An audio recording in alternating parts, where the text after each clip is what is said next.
pledge allegiance to the flag of the United States of America and to the republic for which it stands, one nation, under God, indivisible, with liberty and justice for all. Please remain standing for the national anthem.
Our creator God, our Father, Mother, and friend, we invoke your presence with us at this time as we gather for the 124th commencement exercise of Morgenberg Academy.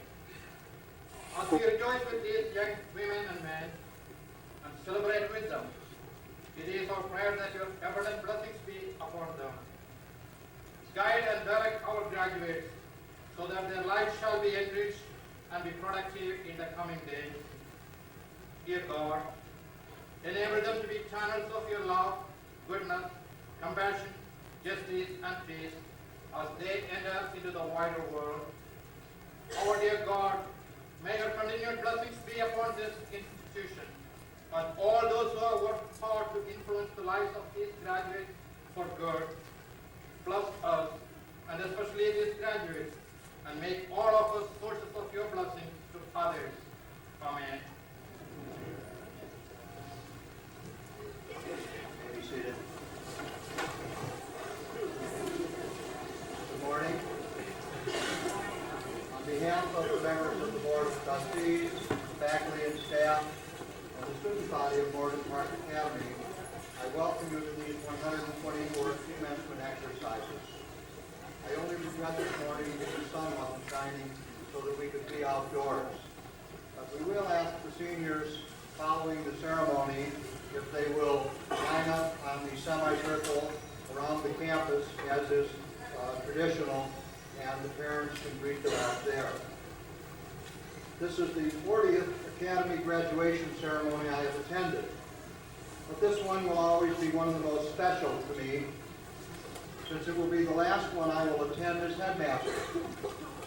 When these seniors entered the upper school, I was still acting as principal. And I was responsible for setting up their class schedules, guiding them through the critical freshman year, sharing their achievements, and even disciplining them on rare occasions.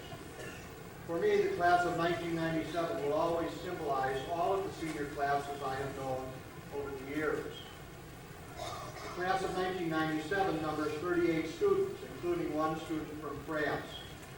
6 of them entered the academy in the pre-first or first grade, and 14 of them graduated four years ago from our 8th grade. This class has much to boast of. 7 students who gained National Merit Competition recognition. 4 students who were honored in the National Achievement Scholarship Program for outstanding Negro students, and 10 who are Illinois State Scholars. 80% of the class members have received varsity athletic letters in one or more sports, and 3 of them have been named all-conference athletes. Class members have received service and citizenship awards, achievement and leadership awards, and numerous scholarship awards. And they have been offered admission at many of the leading colleges and universities in the country. Both individually and as a group, represent some of the brightest and the best students in the entire Chicagoland area. It is true, of course, that their years at the Academy have not always been easy. Like teenagers everywhere, some of them have experienced academic difficulties and personal frustrations. Some of them have had an unusual number of conflicts with administration, with their teachers, and with their parents and their peers. But they are survivors, and in the competitive world of college and beyond, which they are now about to enter, we are confident that not only will they continue to survive, but that also they will be recognized as leaders in their generation. For all of their accomplishments to date, I commend them. And on their commencement day, I would like to take this opportunity to wish them health and happiness and success in all of their future endeavors. To the class of 97, I hope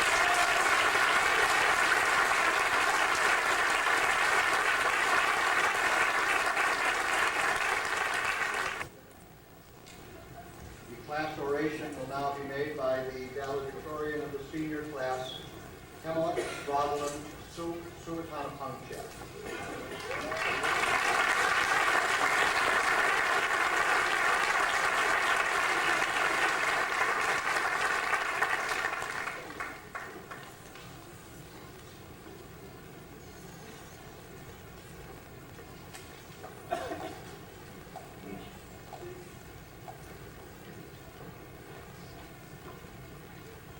This speech was written to be read outdoors.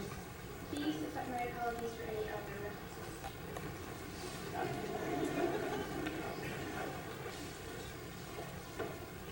When my father left his home country for America, his father gave him a cup of soil. Here, my grandfather said, take this with you. It is the soil of your home country. Whenever you are afraid, whenever you are alone, hold the soil in your hands and remember that wherever you go, you take a part of the land and a part of my life with you. I doubt the NPA Alumni Association plans to give each of us a cup of soil in Jones Bowl, nor do I believe they would appreciate each senior taking a divot of dirt away with his diploma. Nonetheless, as we leave this campus for the last time, you will each be taking part of this NPA with us. From the time we walked onto the campus and accidentally walked into janitorial closets, to the days when we drove to Java to drink gallons of coffee and hot chocolate, NPA has integrated itself into our daily lives, into our way of considering ourselves and our time. These red brick buildings, those trees that surround this wide expanse of grass, they have become more than merely just the landscape of a school. These trees and buildings define a place that has become a second home to many of us. We grew up in this school. From the days when we tested authority by locking Mr. Hibbs out of his classroom and diving for his grade book, to the days we stayed late after school until 9 or 10 o'clock putting through the layout, we learned, we changed. We became the adults who were ready for tomorrow's crises and lead the world. To our teachers, who tolerated us as we began to eagerly learn how to think and for ourselves and critically analyze life, thank you. We may have brought snacks and movies to distract you, may have tried to ditch school to serve your plans, or even locked you out of classrooms. We may have frustrated you until you created a special 250 club for us. May have tried your patience when suddenly hundreds of neon bouncy balls appeared all over the school. We may have terrified you when a certain student brought a burning splint to an open gas valve and set the very air on fire. But through it all, it was our teachers that we have come to respect and honor, and now say goodbye to as we graduate. Inside or outside the classroom, you have forever altered our lives. You have influenced us not only through the academic subjects you taught us, but through your personality, your sayings, your beliefs. Mr. Christberg added random baseball players to his Christmases tests when initiated, to see whether we truly knew the literature we read. Coach Ralston, on a trip home from an away volleyball game, tried to explain the physics principles behind curveballs and fastballs. Doc joked that the more we thought about physics in English class, the better off we would be.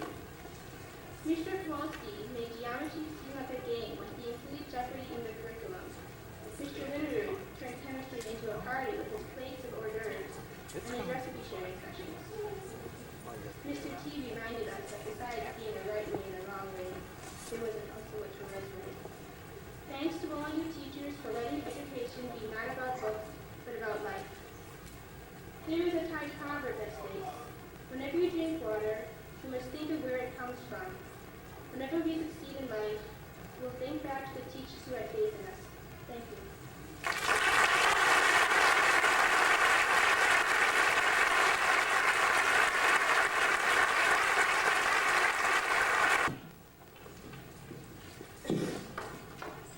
Thank you, Rosalind.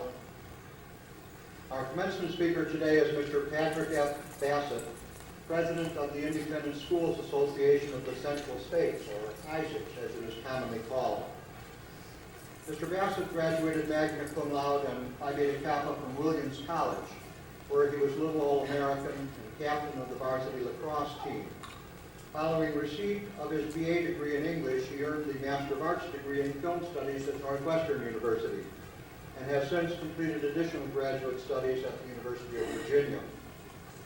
Pat began his career in education as a member of the faculty at the Woodbury Forest School and served two independent schools as headmaster, Stewart Hall in Virginia and Pomfret School in Connecticut, before assuming his present role with ISACS. He has been a member of the board of directors of the National Association of Independent Schools and currently is on the boards of the Council for Religion in Independent Schools and the Multicultural Alliance, and he is presently Vice President of the Hinsdale chapter of Kiwanis International. Mr. Bassett is a prolific writer, and his numerous articles on education and related topics have been widely published both within and outside of independent school circles. As a writer, he is both scholarly and humorous. He always has something important to say, and he says it well. As a young teacher, Pat received an award for excellence in teaching, and this pursuit of excellence has marked his entire career. It has been my honor and privilege to work with Pat and ISACS for the past 4 years, and I'm pleased that we will be able to continue this professional relationship after my retirement. I'm happy to present as our speaker today a colleague and a friend, Mr. Patrick Bassett.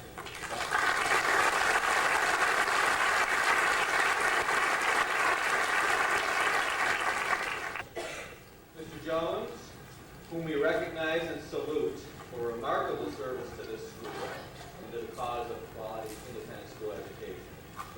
Distinguished faculty, staff, our parents, and honored guests, and class of 1997, I welcome you. This is a day of great expectations, and although it perhaps is raining outside, it is indeed sunny inside, because all of us share with this class the recognition that this is a marker in life, like other important markers that we ritualize and identify with: birth, weddings, and graduations. I would like to begin with some acknowledgments. First, I'd like to acknowledge the faculty at this school. At this time of year, I am almost always reminded of a cartoon from the New Yorker that I want to share with you. It occurs in 3 frames. In the first frame, you see the happy faces of students, seniors, spilling down the steps of school on the very last day of school. But trailing behind them, rather flustered in red, you see a history teacher. And he's yelling to them, "Stop! You cannot go yet. We haven't finished the Second World War."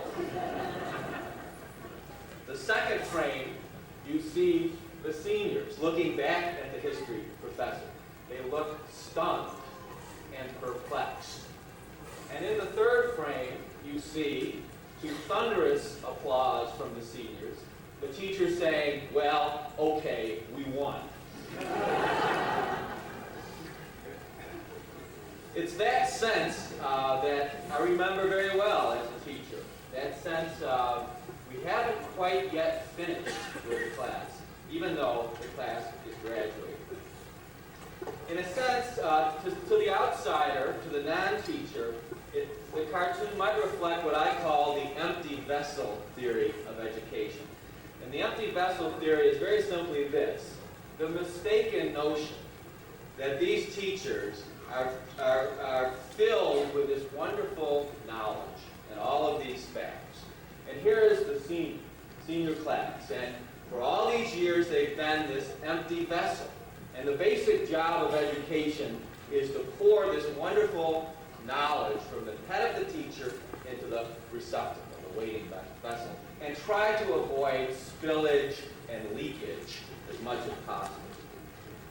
I thought that when I came into this business, my very first year as a teacher.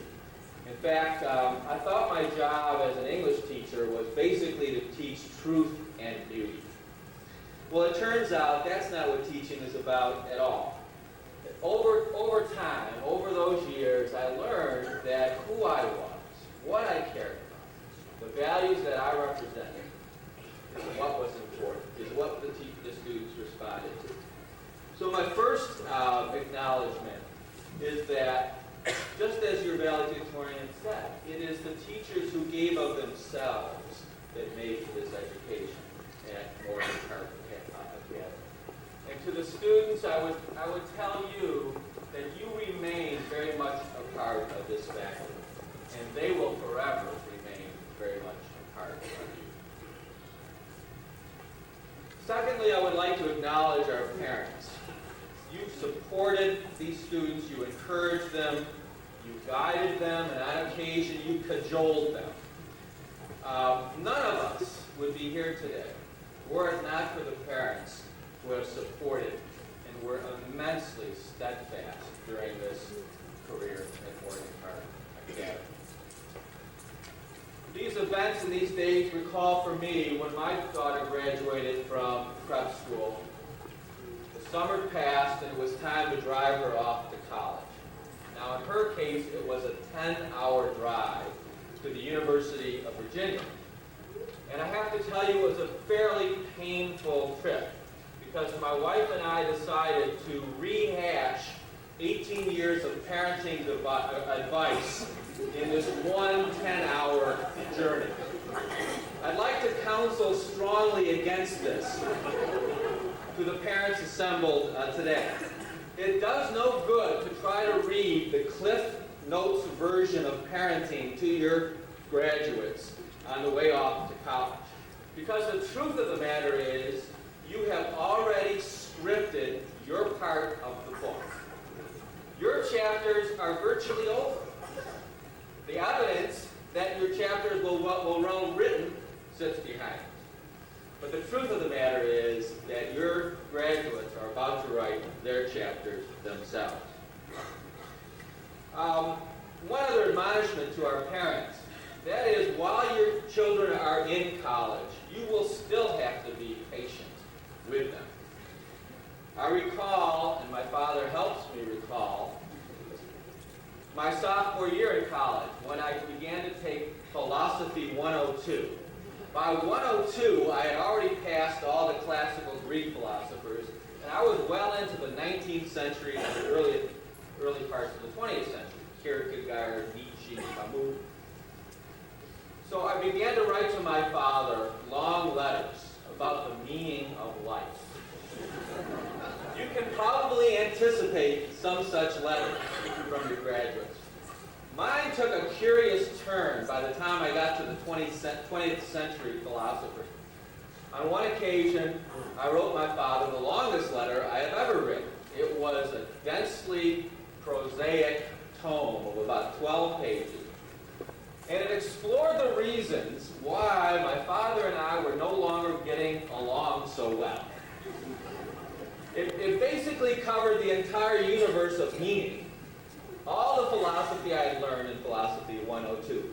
But it came as the coup de grace to a conclusion at the very end. The conclusion of why we no longer saw eye to eye. And that conclusion was this. I said to my father, I am an existentialist. Now, I was waiting, of course, for some reaction from my father. I anticipated a telephone call, perhaps an irate call. I anticipated, at the very least, a letter of rebuttal. But my father did something which I now consider very existential, which was he did not respond.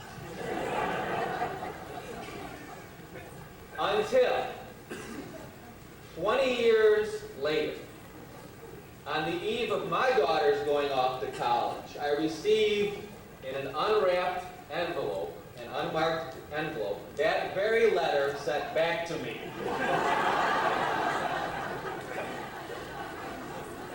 So one of the messages to parents, of course, is the great aphorism from Alexander Pope, and that is, a little knowledge is a dangerous thing. So beware. Beware the letters from college. And of course, I am here, most importantly, to acknowledge the class of 1997 for your tenacity and assiduousness in completing about 75% of the journey of the march towards formal education. Everyone, of course, should know that this is an incredibly important accomplishment along that journey.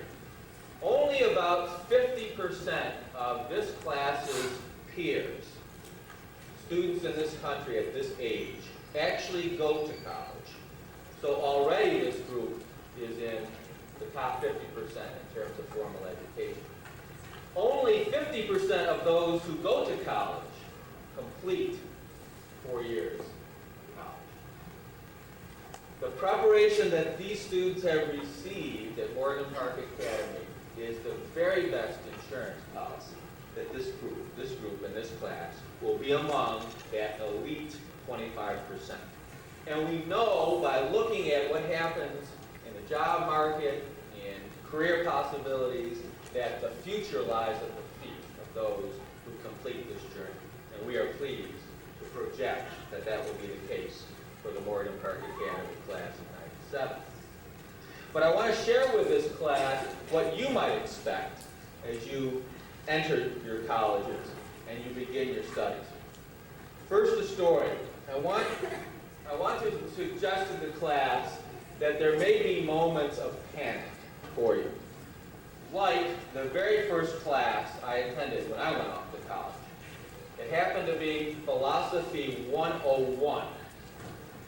8 o'clock Monday morning, first day of classes. I want everyone to think back under similar circumstances for yourselves.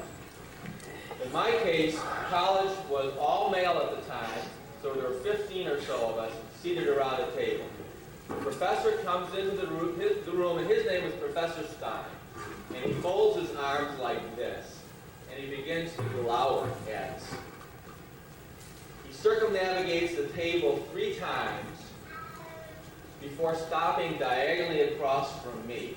He looks me right in the eye and he says, "Bassett, tell me all you know about the Peloponnesian Wars and their impact on Greek philosophical thought."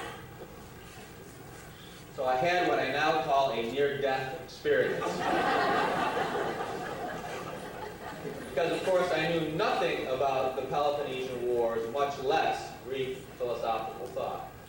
But what exacerbated my discomfort at the moment was that there was this little fellow seated next to me named McLeod. To this day, I have not forgiven McLeod, because McLeod went like this.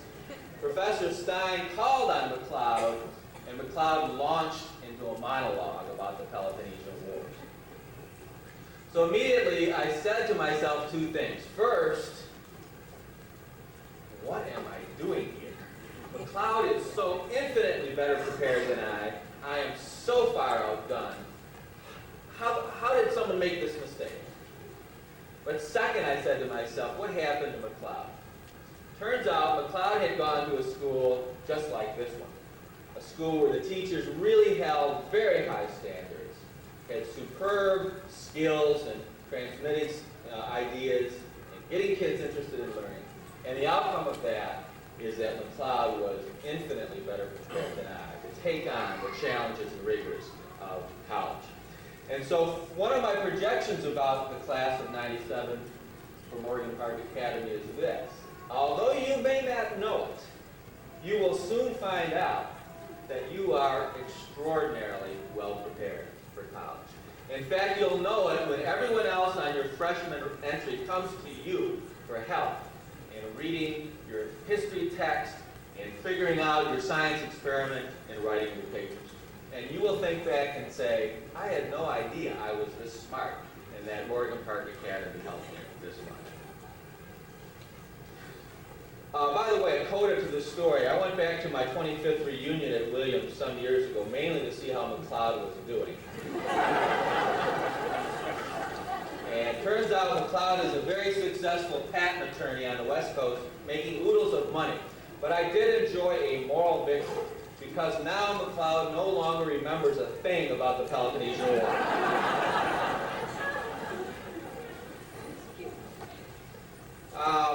I want to invite everyone to take a stretch because I'm at the 7th inning of my speech. We're almost through it. If you can stretch, and we'll soon be done. And you should stretch because it fits in with my speech. Part of my message to your graduates is this. College is about stretching. It's about stretching your mind, your wings, your attitudes, and your reach. You will definitely exercise muscles you never thought you had. But I want to caution you about this stretching as well. I can promise you that one of the things you will learn in college is the concept that reality is constructed. I want to tell you what that means and prepare you for it. Basically, some of your professors will tell you that because reality is vested, is rooted in socioeconomic perspectives, political perspectives, racial and ethnic perspectives, all of reality is constructed based on your experience and your perspective and your point of view.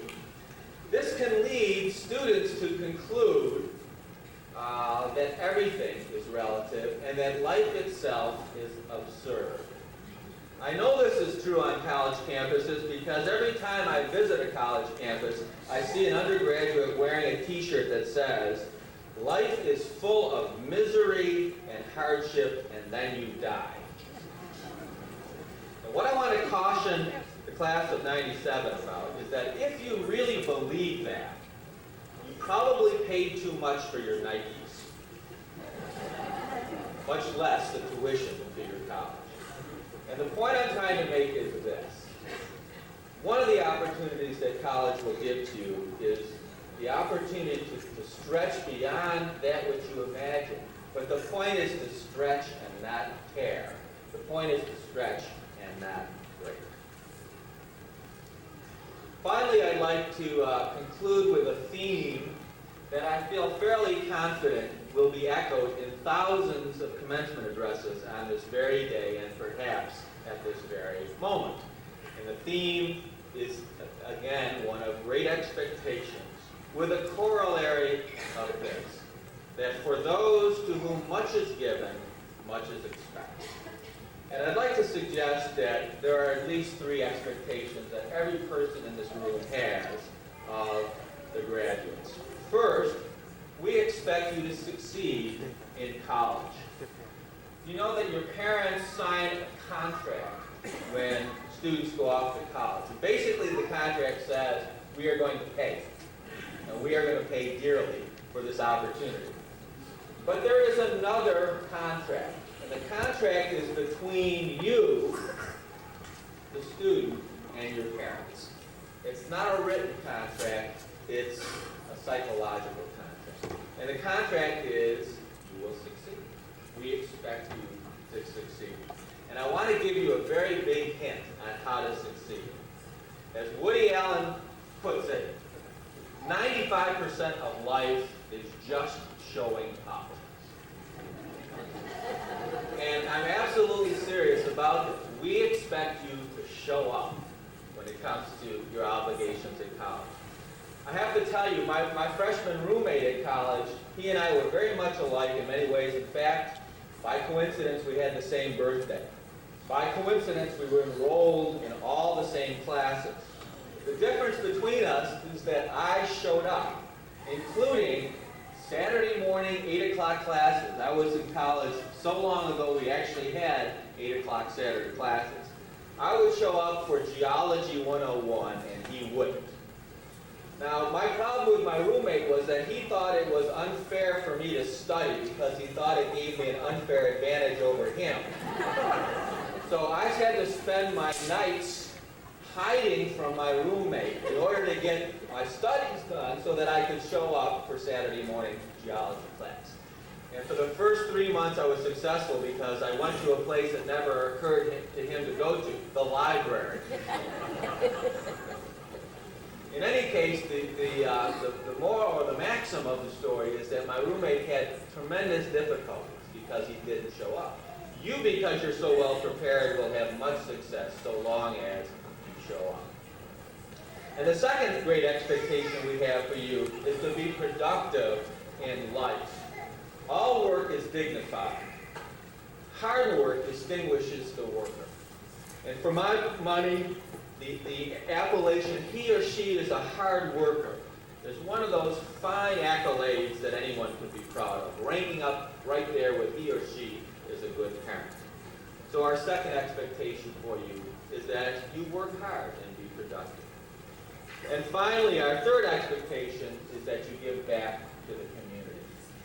We hope you will give back to this school because it's been your community by being supportive alumni.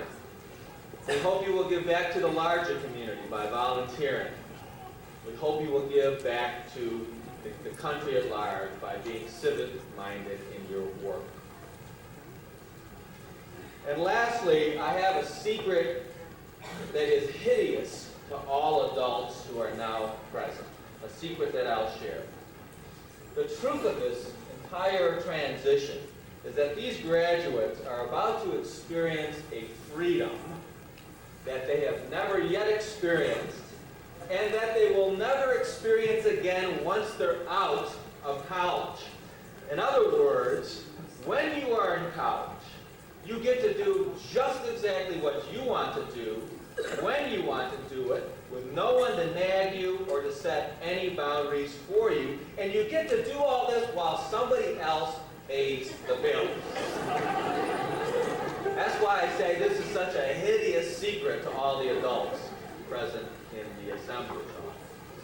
Now, the point is this. How do you adjust to this freedom?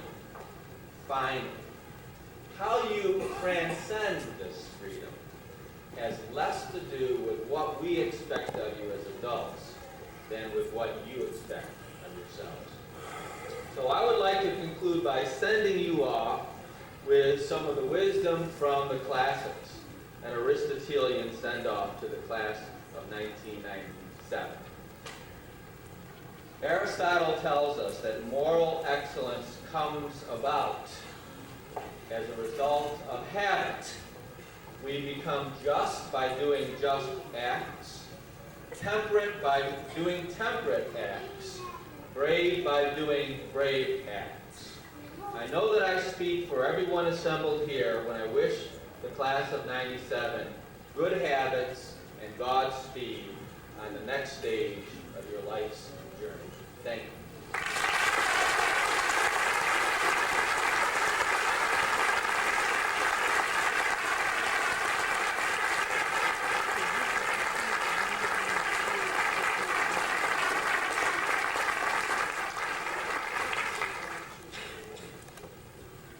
Part of today's celebration is to induct 4 honorees into the Morgan Park Academy Hall of Fame. The Hall of Fame was established to recognize distinguished alumni and friends of the Academy who have demonstrated outstanding achievements throughout their careers, who have contributed significantly to their professions, and whose personal lifestyles exemplify the high standards of ethical conduct that Morgan Park Academy strives to instill in its students. A detailed description of the honorees' accomplishment has been provided for you in the program. However, I'd like to make a few additional remarks. And after those remarks, I would like the honoree to come forward to receive his or her plaque of recognition. An identical plaque will be exhibited in the Alumni Hall as a reminder of our distinguished past and as an inspiration to present and future students of Morgan Park Academy. Also, a captain's chair will be presented, such as the one you see on the stage here.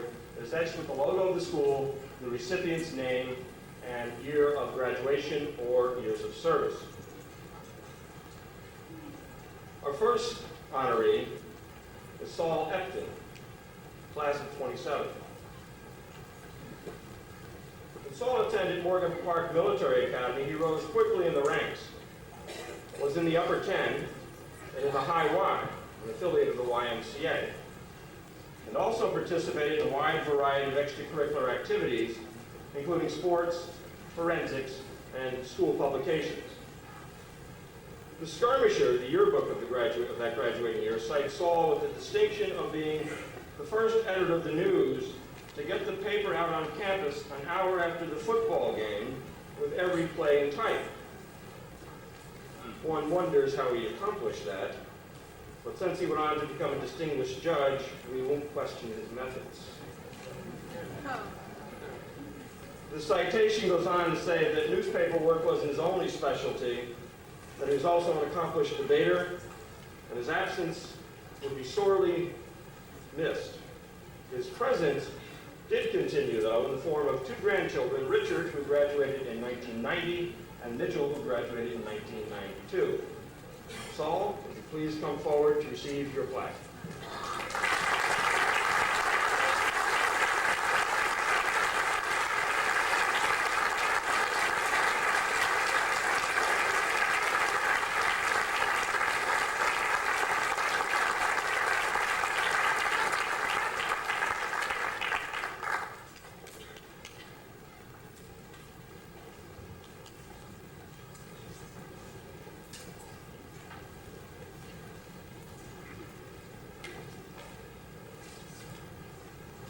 First of all, I want to thank you very much.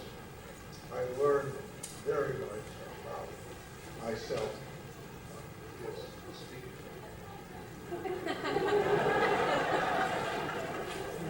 I must tell you that I graduated 70 years ago from this academy.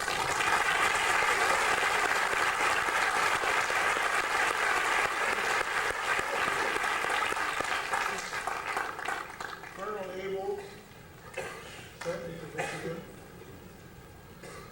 and I have great humility and great pride, and I guess I must tell you that the only thing I remember about the academy was that I smoked and my cigarettes were given camera.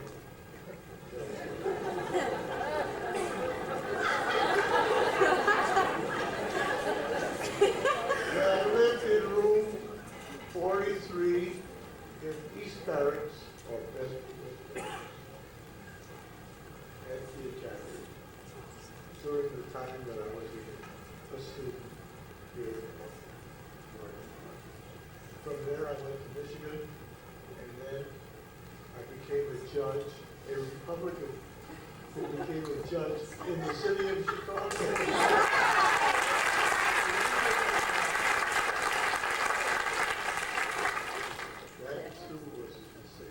I must tell you that I appreciate being called upon and placed in the Hall of Fame at the Academy.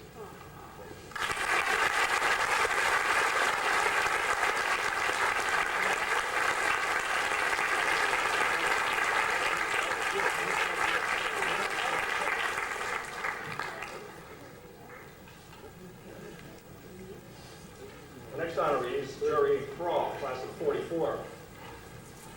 Jerry must have had some unusual growth spurts during his 4-year stay at the academy. For example, he was a private first class for his first 3 years and a captain senior year.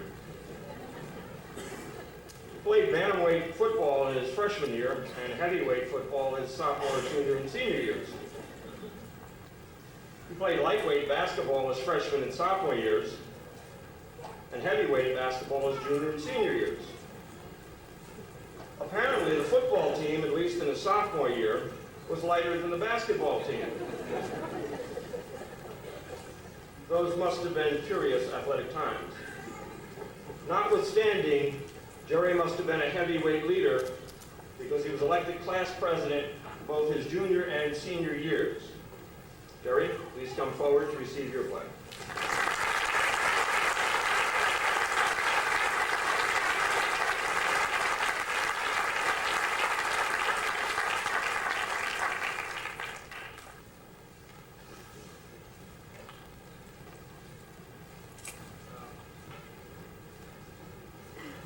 I really enjoyed the academy. It was a little different when we were here. We were all sitting at attention and all had our uniforms on. And I was one of those fortunate ones that my folks said, you have to go to a military school because we're going to be in war. You know, when you're 13, 14 years old, you're not worried about that. But 4 years later, when I graduated, I joined the Navy Air Corps. So didn't even go to the Army. But anyway, I certainly appreciate this. I can remember all the years here at the Academy when there was boarders and the day students, and I was fortunate to be a day student and spent many nights in Captain Gray Study Hall, which then this building was Blake Hall. And you get home, you come to school at 7 o'clock in the morning, and you leave at 9 o'clock at night.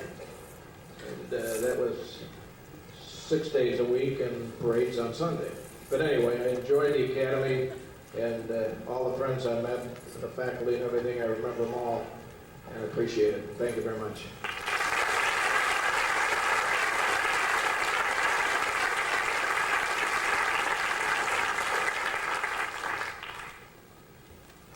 Winnie Theodore.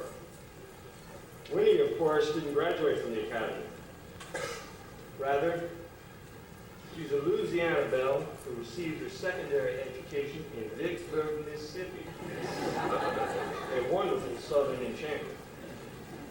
Winnie came to the academy in a curious way, not unlike the serendipity that influences all our lives in curious ways. In 1961, when Winnie came to enroll her son Billy in the academy, she met the then headmaster, Ted Withington. Ted offered Winnie a teaching position, but she had not quite completed her college degree, so she had to decline. She must have made an impression, though, because the following year, after she completed her degree, Ted called her again. She began teaching 4th grade in February 1962. In 1966, after completing a master's program in which she was valedictorian, she became the lower school principal. A few years later, she assumed the dual post of principal of the lower and middle schools.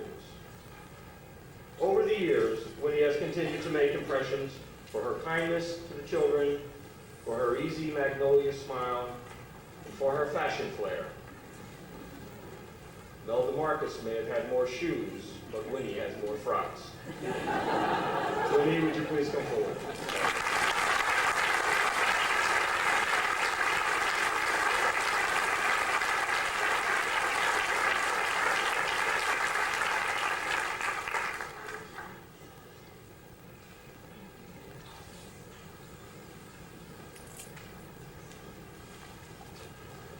Thank you very much. Needless to say, I'm quite overwhelmed.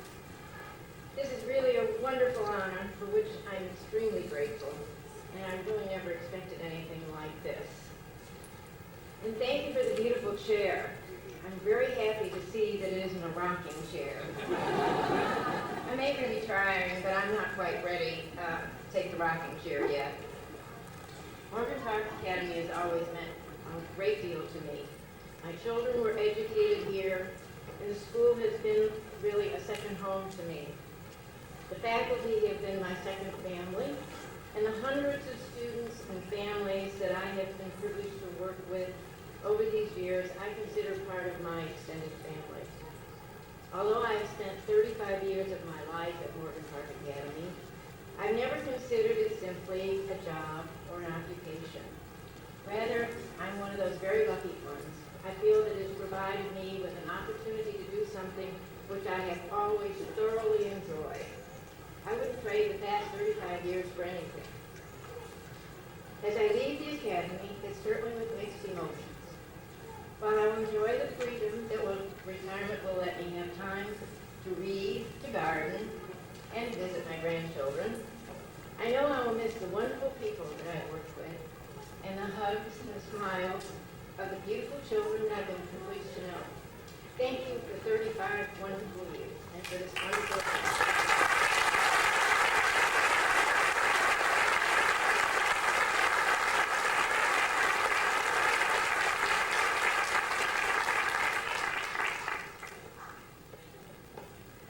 Dave Jones. I've already roasted Dave at his and Winnie's retirement celebration 2 weeks ago, and he's still smoking a bit. So I'll limit my comments here to the factual, reining in my natural proclivity for caricature and lampoon. Dave started at the Academy in 1957 as an English and social studies teacher, first in the middle school and then in the upper school. At various times, he's been director of publicity, director of studies, chair of both the English and social studies department, has worked in college guidance and in fundraising. Like Winnie, he has been principal of both the lower and middle schools and later principal of the upper school. Dave has also served in various capacities for the Independent School Association of the Central States, better known as Isaacs, and the North Central Association of Colleges and Schools. He has done 38 evaluations of those, for those two organizations, 30 as chair. He has served on the Isaacs board as treasurer and has been chair of the Isaacs Evaluation Review Committee. And in another month or so, he will become the director of evaluation services for Isaacs. Dave, please come forward to receive your.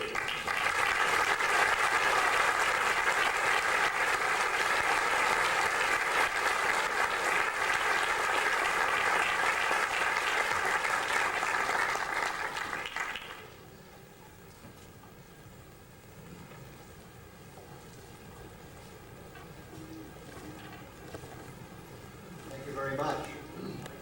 When I first walked onto the campus of Morgan Park Military Academy 40 years ago, I certainly never realized it would end up being a career and a lifetime. The Academy means a lot to me, and I will always treasure my experiences and my memories of this school. If I have enjoyed any success as headmaster, it is largely due to the wonderful people that I have had working with me. My wife, Leora, has been a strong support. I've had the privilege of working with 8 different board chairs and strong trustees, and a number of excellent administrators that have included Don Fowler, Don Lentz, Ashley Owen, Bob Stelton, Michael Hannon, and especially Winnie Theodore.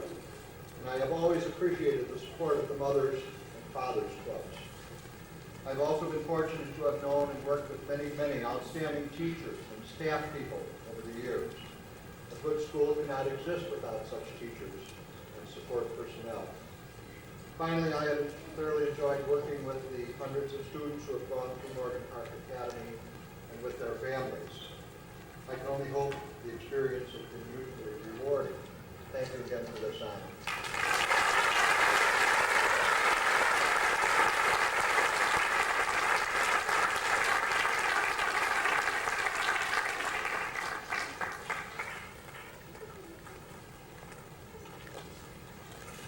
Next, I would like to recognize those honorees who are being inducted into the Memorial Hall of Fame, 4 of whom, Davis Boyd, Donald Collar, Claudette LaRose, and George Weigel, are represented here today by their families.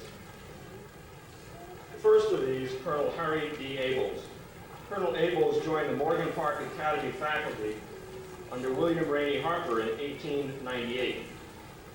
Colonel Abels taught chemistry and physics in the trouble years for the school between 1907 and 1914. He served either solely or jointly as the head of the institution. He was instrumental in the reorganization of the school in 1914, and he served officially as the superintendent of Morgan Park Military Academy from 1917 until his retirement in 1945. Colonel Abels passed away in 1957. G. Davis Boyd. Davis Boyd was a board member and a former board president. He's had 3 children graduate from the Academy, Alan in 1982, Andrew in 1994, and Elizabeth in 1995. Davis was well known for his extensive community service and for being the best cheerleader the Academy ever had. However, he was probably best known for his courage. Davis was originally from Texas, and Texans are known for many things, not all of them flattering. But they are generally known for their spirit and their courage, perhaps because of historical events such as the Alamo. Whatever the reason, Davis was courageous.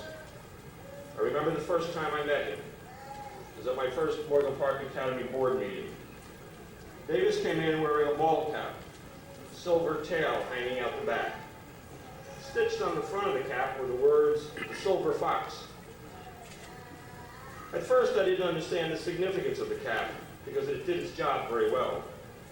But then he took the cap off and beamed and showed the room the stubble of his returning hair. Davis had undergone chemotherapy. But he joked about his mostly bald head and laughed and told everyone in the room he had beat the cancer and he was glad to get back and get to work. Cancer caught up with him again and he finally succumbed to it, but it never defeated him.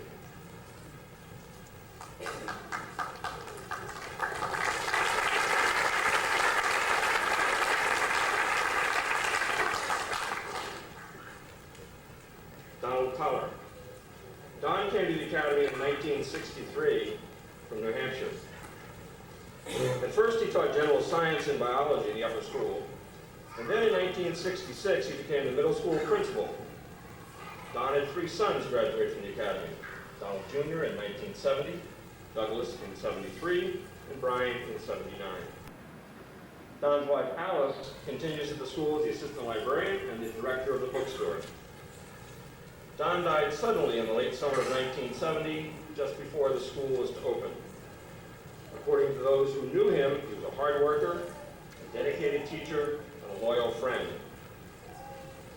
Dave Jones told me a story the other day that exemplifies how people felt about him. As you all know, Dave and Lee Jones are moving.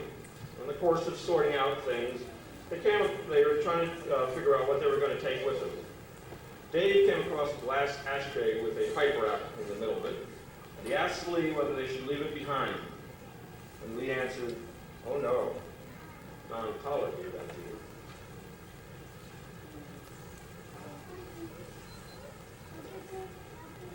Lieutenant Colonel Hayden Jones. Colonel Jones joined the faculty at the Academy in 1899 after completing graduate studies at the University of Chicago and turning down an opportunity to play for the Chicago Cubs. He demonstrated his wisdom early on.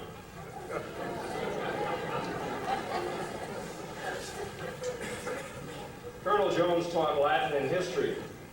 In 1907, he joined with Colonel Abels in reorganizing the school as the Morgan Park Military Academy. And from 1919 until 1946, served as the assistant superintendent.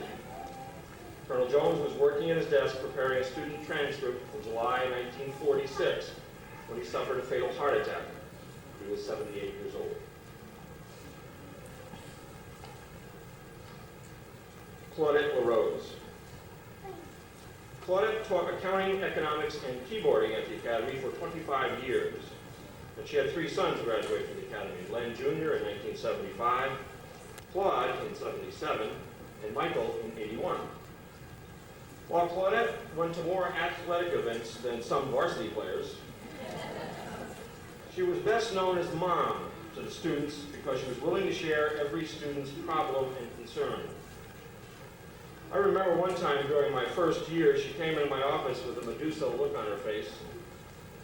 I was still confused, or I was confused rather, because up to that time, Claudette had always been pleasant to me.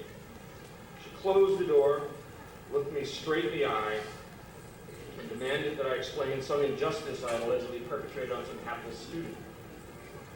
When I explained to her that the student was much confused and how and why he was, her face softened, she smiled, thanked me for clearing up the matter, and left my office looking very much like the earlier amiable Claudette. Claudette died just about a year ago.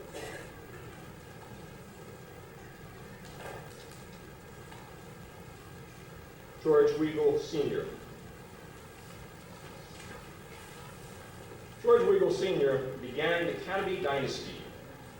George graduated in 1929, his brother Raymond in 1931. George served on the board of Morgan Park Military Academy and also on the board of the Loring School, a sister school to the Military Academy. His son, George Jr., graduated in 1950 and also served on the board. Two grandchildren, George III and Mark, also graduated from the Academy. George in 1977 and Mark in 79. Mark's two children, Matthew and Emily, are currently enrolled in the lower school. Matthew just finished the first grade and Emily in the fourth. Ann Weigel, who married Davis Boyd, whom we honored just a few minutes ago, graduated from the Loring School. And as I mentioned earlier, their three children, Alan, Andrew, and Elizabeth, are also Academy graduates. So if I've chronicled the events correctly, that's 11 Academy graduates who are either Weigels or their progeny. And that's pretty amazing.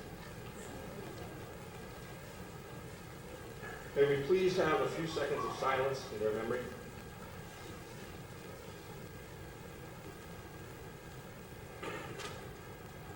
Thank you.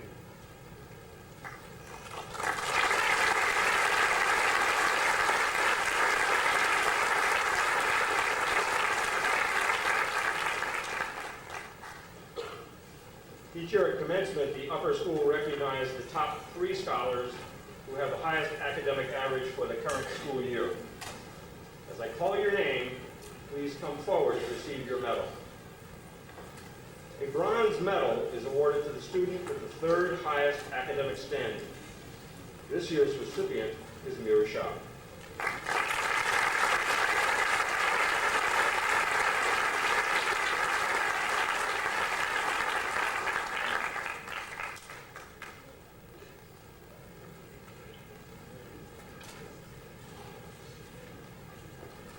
Apparently Mira's taking the SATs. A silver medal is awarded to the student with the 2nd highest academic standing, and this year's recipient is Stephanie Triller.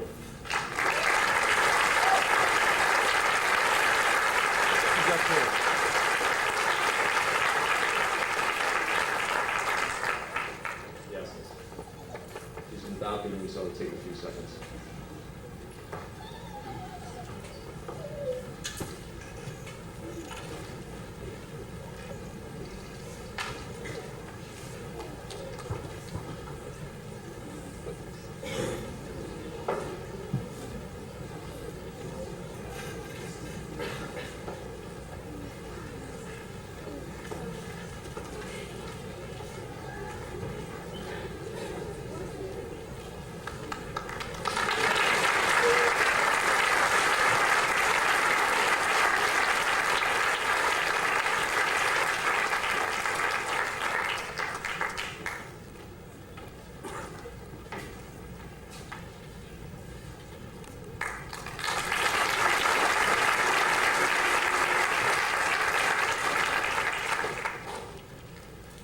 Gold medal is awarded to the student with the highest academic standing. This year's recipient is Peggy Gatsinos.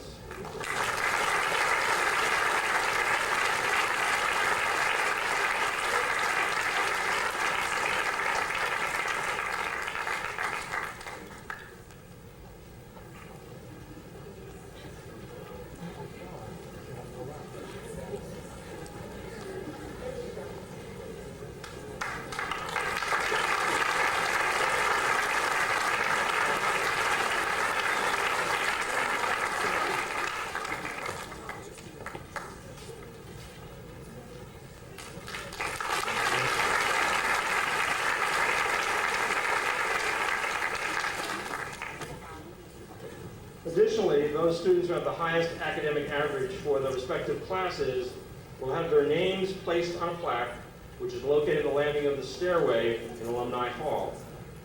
This year's academic leaders are, for the 9th grade, Peggy Gatsinos. For the 10th grade, Stephanie Triller. For the 11th grade, no surprise, Mira Shah.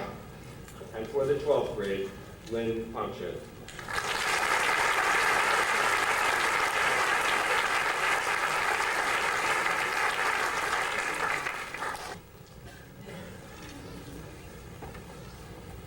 Next award will be the Michael A. Lombard Award, presentation to be made by Mr. Jack Lester of the Mount Greenwood Band.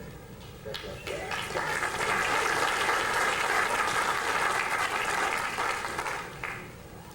Thanks, Dave.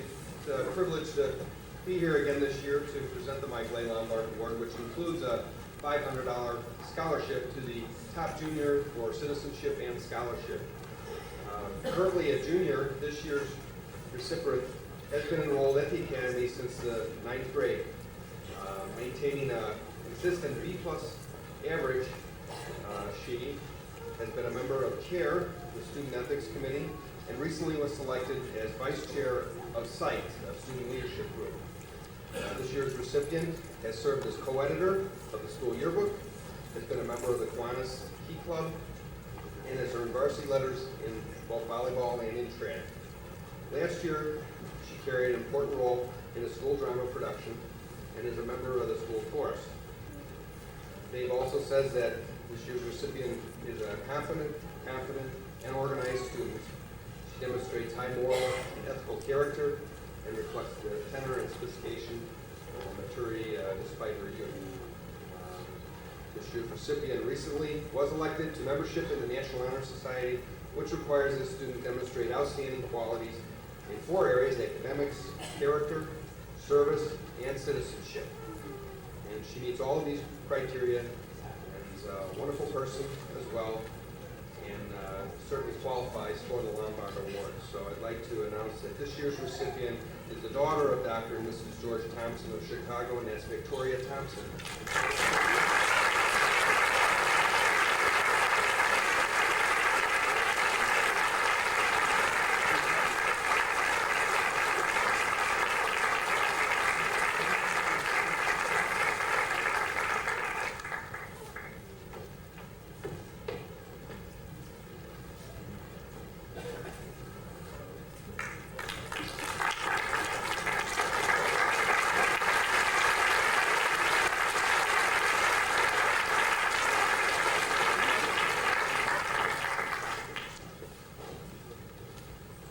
American Legion Citizenship Awards will be presented by Mr. Raymond W. Myers of Beverly Hills Post 407.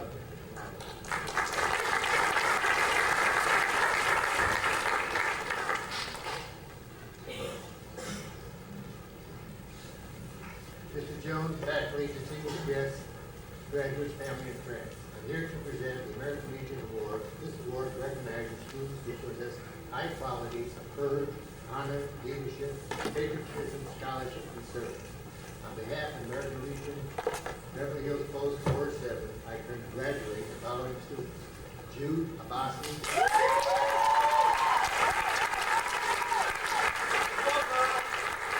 Jerome Morrow,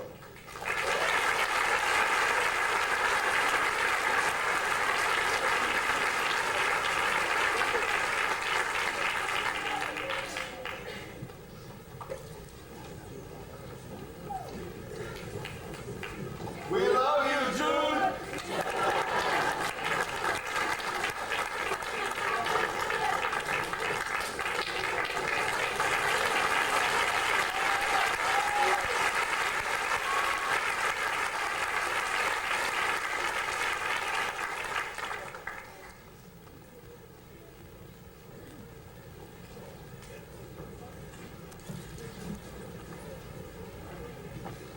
The Henry W. Kennedy Kiwanis Distinguished Service Award will be presented by Mr. William Counts of Southwest Kiwanis.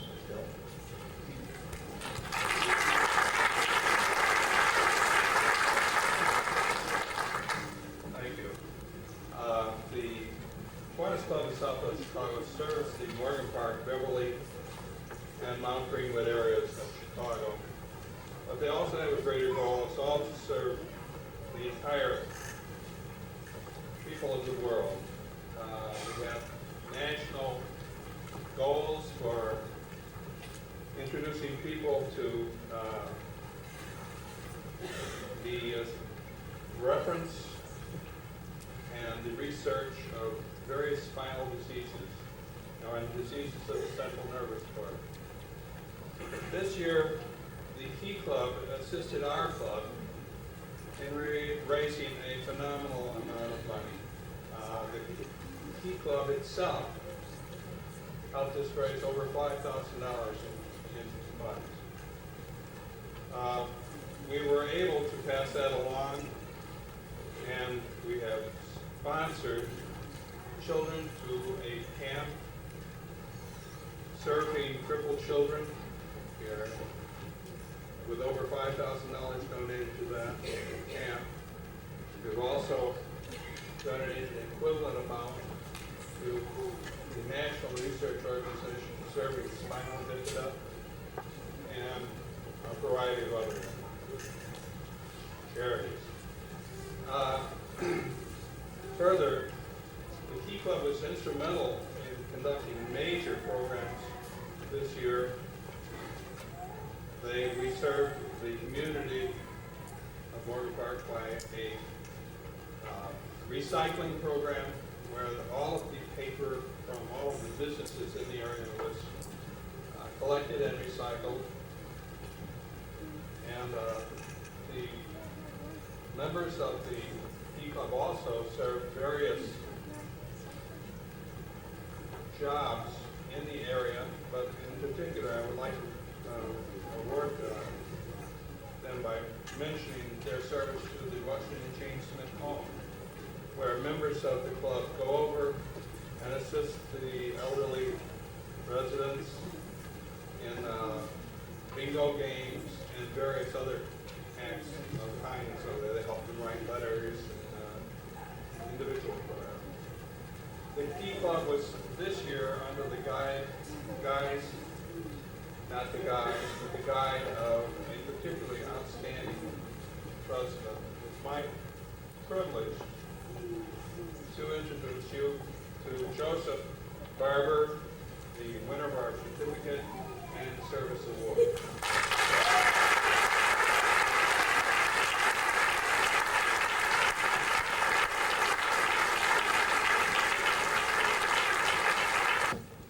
Captain Taylor's scholarship and his extensive involvement in numerous student activities are recognized and honored through this award.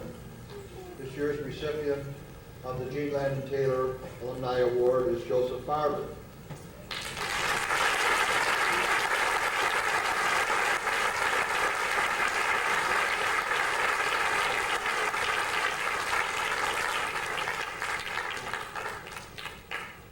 Joseph Barber is president of the Kiwanis Key Club and a member of the National Honor Society, Cum Laude Society, and the Spanish Honor Society. A state finalist for the High School Heisman Award, Joe has participated on the Jets and Wise Academic Challenge teams. He holds varsity letters in soccer, wrestling, and tennis, and has participated in the Drama Club, Model United Nations, and the Youth and Government programs. A National Merit Commended student and an Illinois State Scholar, Joe will attend Northwestern University.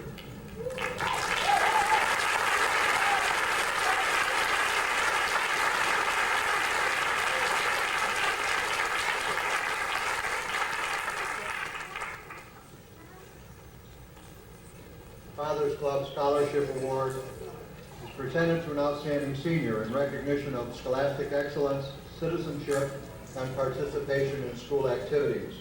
The recipient of the award this year is Joseph Morrow.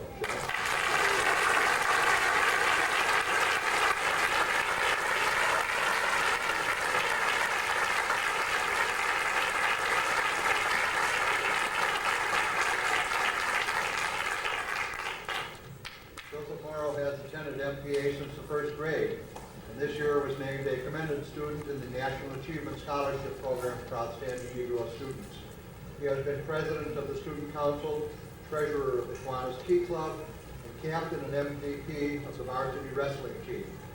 In addition to the school yearbook, newspaper, and literary magazine, Joe participated in the Model United Nations program, and he has received the Best Thespian Award, the Michael A. Lombard Award, and the Kodak Young Leaders Award, and the Hugh O'Brien Youth Foundation Award as well.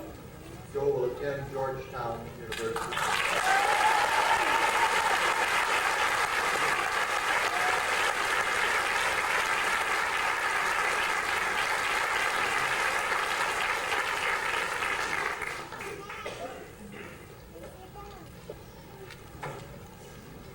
The Harry D. Abels Award is presented annually to the salutatorian of the senior class. The award is named in honor of Colonel Harry Delmont Abels, who joined the faculty of Morgan Park Academy under William Rainey Harper in 1898. Colonel Abels served as superintendent from 1917 until his retirement in 1945 and passed away in 1957. The 1997 recipient of the Harry D. Abels Award is Leah Kincannon.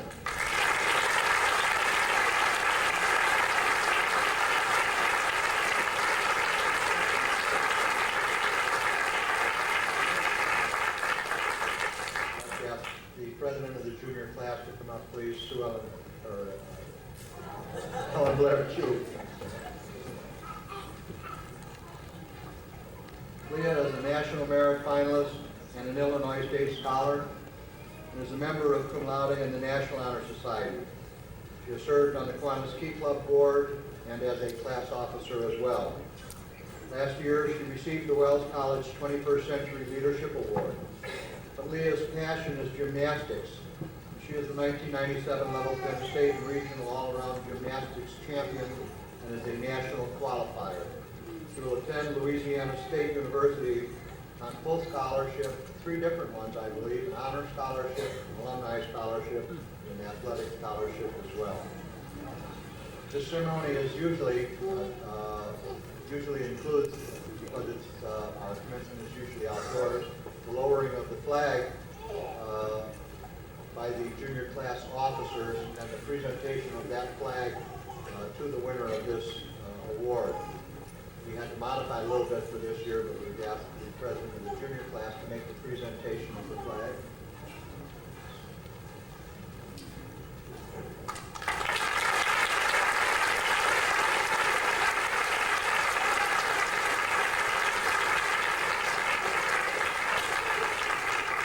The award also includes a gold medallion,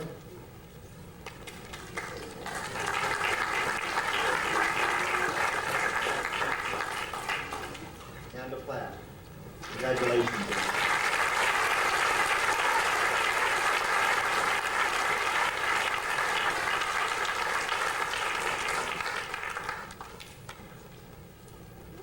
The Hayden E. Jones Award is presented annually to the valedictorian of the senior class. I couldn't quite hear Dr. Gannon's remarks, but I should mention just 1 or 2 things about Colonel Jones. The bowl area outside there, which is Jones Bowl, was named not in my honor, but in his honor. And that took place back in 1937. Lieutenant Colonel Jones was working at his desk preparing a student transcript in July of 1946 when he suffered a fatal heart attack and died at the age of 78. This highest award has been named in his honor. Valedictorian, as you already know, of the class of 1997 is Helen Rosalind Sunuanapanche.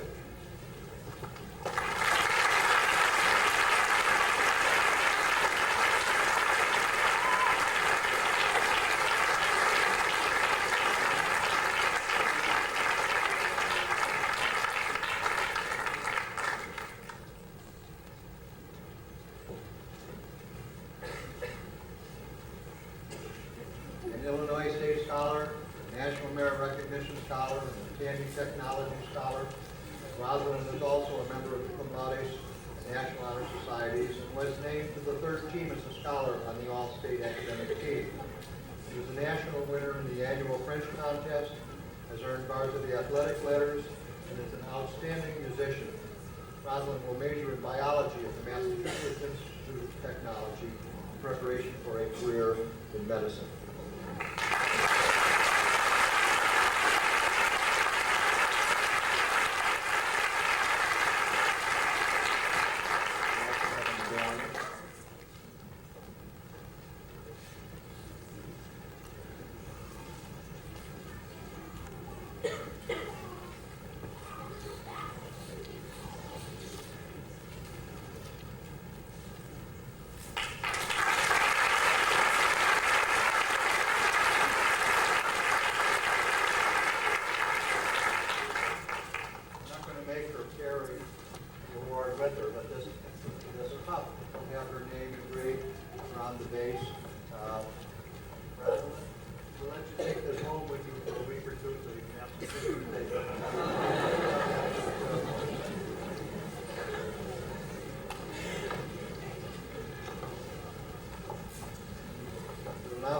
presentation of diplomas of graduation to the class of 1997.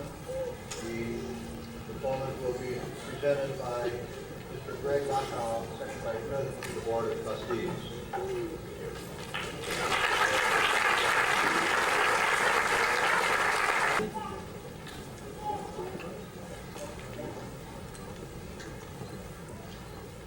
Jude Ismail Abasi.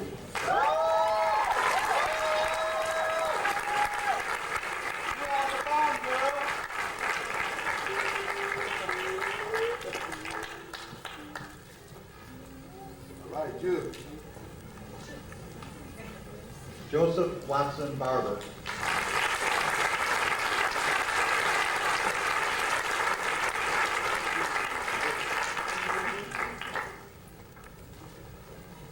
David Liam Blake.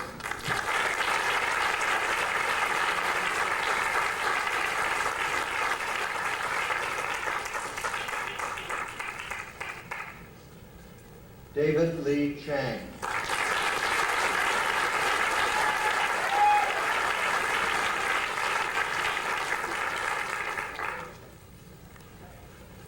Natasha Clark.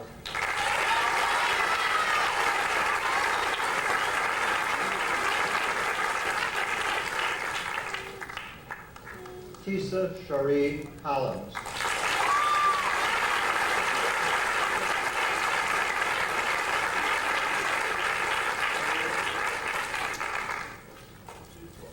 Leah Grace Concannon.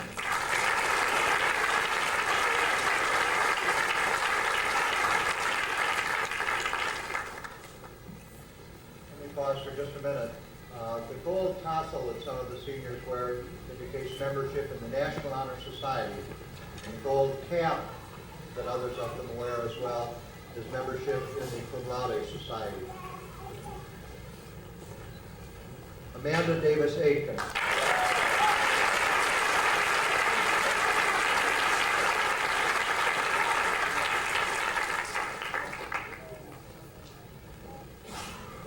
Aladeo Kawu Gomi.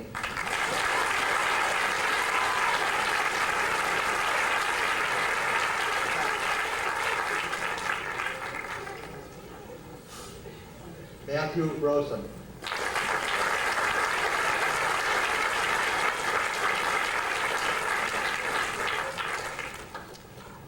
Byron Ernest Hamilton.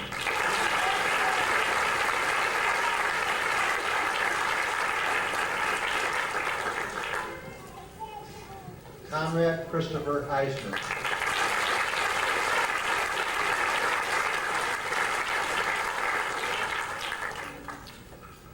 Jovan Urban Cole.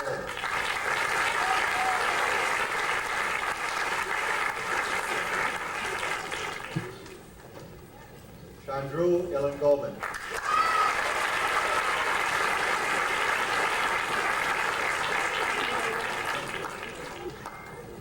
Daniel William Jarvis.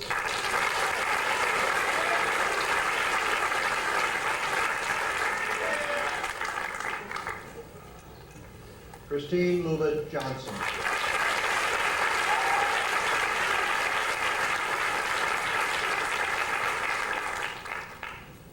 Rachel Ann Johnson.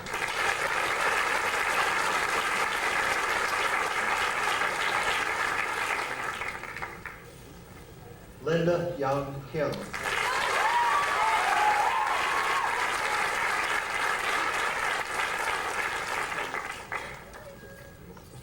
Matthew Marvin Claret.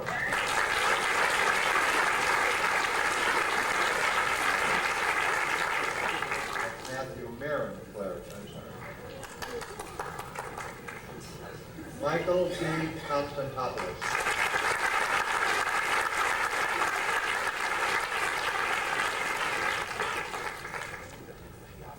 Muhammad Krad.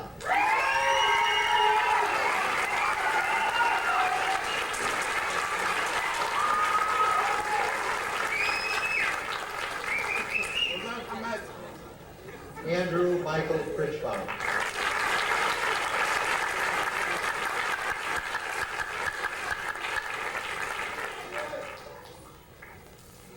Layla Ace Harap.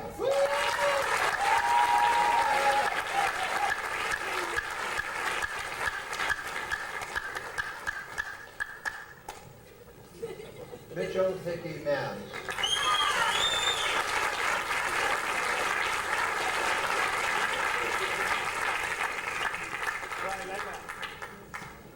Chloe Deborah Mister.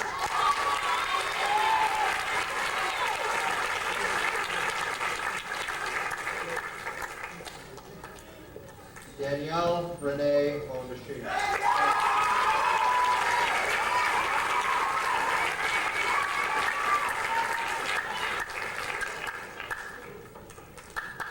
Joseph Michael Aaron Moran.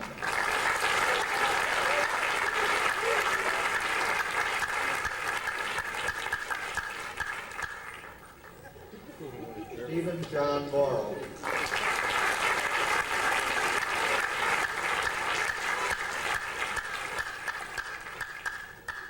Joseph Lemuel Dark Morrow.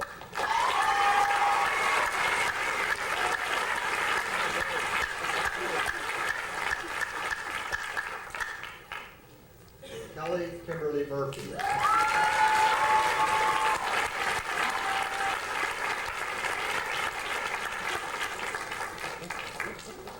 Damian Brian Palmer.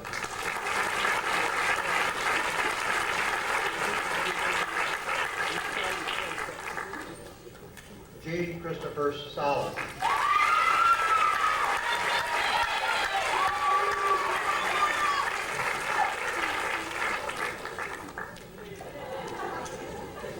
Radha Mahendra Shah.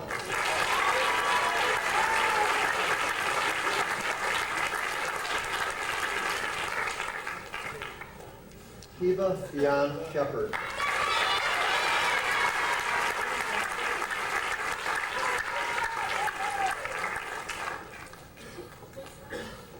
Sharita Eva Smith.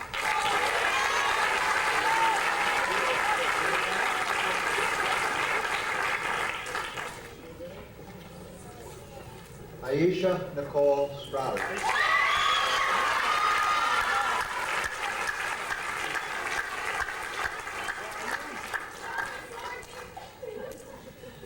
Pamela Rosalind Suatanapamket.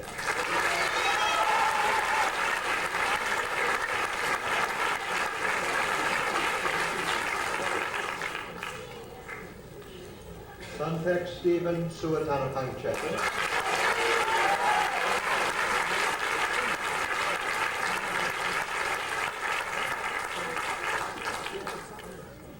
Megan Wilson.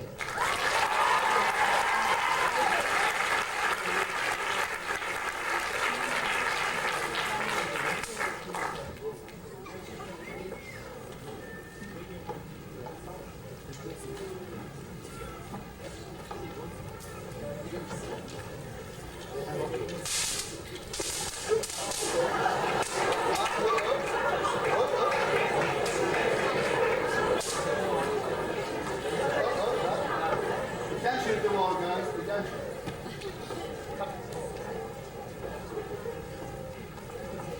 All right, Jude. You go, girl. That's my sister. This year, the senior class will purchase a bench to be put in Jones Bowl, and the remainder of the money will go to the school.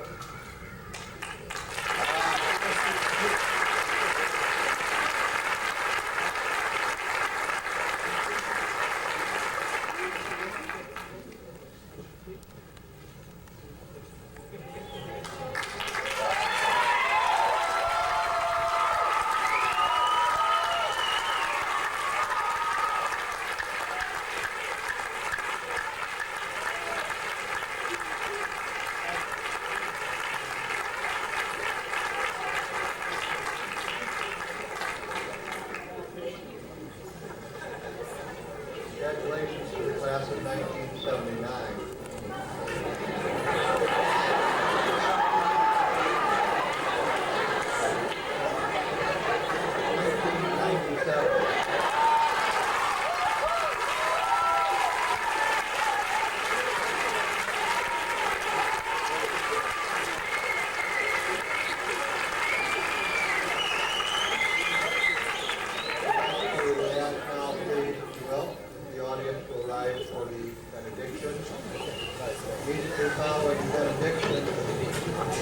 graduating class will exit.